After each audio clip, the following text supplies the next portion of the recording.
श्री कृष्ण की माया। सुदामा ने एक बार श्री कृष्ण से पूछा, कान्हा, मैं आपकी माया के दर्शन करना चाहता हूँ, कैसी होती है?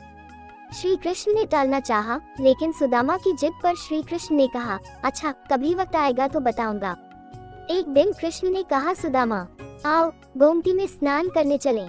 दोनों गोमती के तट पर गए, वस्त्र उतारे, दोनों नदी में उतरे। श्री कृष्ण स्नान करके तट पर लौट आए, पीताम्बर पहनने लगे। सुदामा ने देखा, कृष्ण तो तट पर चले गए हैं, मैं एक डुबकी और लगा लेता हूँ। और जैसे ही सुदामा ने डुबकी लगाई, सुदामा को लगा गोमती में बाढ़ आ गई है, वह बहे जा रहे हैं। सुदामा जैसे तैसे तक घाट के किनारे रुके, घाट पर चढ़े, घूमने लगे। घूमते घूमते गांव के पास आए और वहाँ एक हथिनी ने उनके गले में फूल माला पहना दी। सुदामा हैरान, लोग इकट्ठे हो गए। लोगों ने कहा, हमारे देश के राजा की मृत्यु हो गई है। हमारा नियम है, राजा की मृत्यु के बाद हथिनी जिस भी व्यक्ति के गले में माला पहना दे, वही हमारा राजा होता है। हथिनी ने आपके गले में माला पहनाई है, इसलिए अब आप हमारे राजा हैं। सुदामा हैरान हुए, मैं राजा बन गया। एक राजकन्या के साथ उनका विवाह भी हो गया, 2 पुत्र भी पैदा हो गए। एक दिन सुदामा की पत्नी बीमार पड़ गई, आखिर में मर गई। सुदामा दुख से रोने लगे। उसकी पत्नी जो मर गई थी, जिन्हें वह बहुत चाहता था, सुंदर थी, सुशील थी। लोग इकट्ठे हो गए। उन्होंने सुदामा को कहा, आप रोए नहीं, आप हमारे राजा हैं। लेकिन रानी जहाँ गई है, वहीं आपको भी जाना है, यह मायापुरी का नियम है। आपकी पत्नी को चिता में अग्नि दी जाएगी, आपको भी अपनी पत्नी की चिता में प्रवेश करना होगा, आपको भी अपनी पत्नी के साथ जाना है। यह सुनकर तो सुदामा की सांस रुक गई, हाथ पांव फूल गए। अब मुझे भी मरना होगा, मेरी पत्नी की मौत हुई है, मेरी तो नहीं, भला मैं क्यों मरूं? यह कैसा नियम है?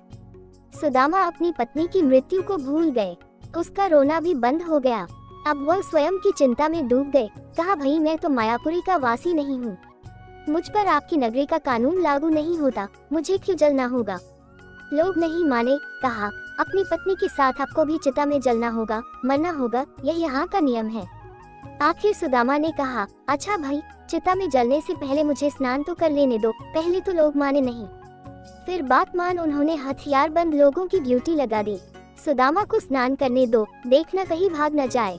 रह रह कर सुदामा रो उठते। सुदामा इतना डर गए कि उनके हाथ पैर कांपने लगे। वह नदी में उतरे, डुबकी लगाए और फिर जैसे ही बाहर निकले, उन्होंने देखा मायानगरी कहीं भी नहीं। किनारे पर तो कृष्ण अभी अपना पीताम्बर ही पहन रहे थे और वही दुनिया घूम आए हैं, मौत के मुंह से बचकर निकले हैं। सुदामा नदी से बाहर आए और सुदामा रोए जा रहे थे। श्री कृष्ण हैरान हुए, सब कुछ जानते थे फिर भी अनजान बनते हुए पूछा, सुदामा, तुम क्यों रो रहे हो? सुदामा ने पूछा, कृष्ण, मैंने जो देखा है वह सच था या यह जो मैं देख रहा हूँ?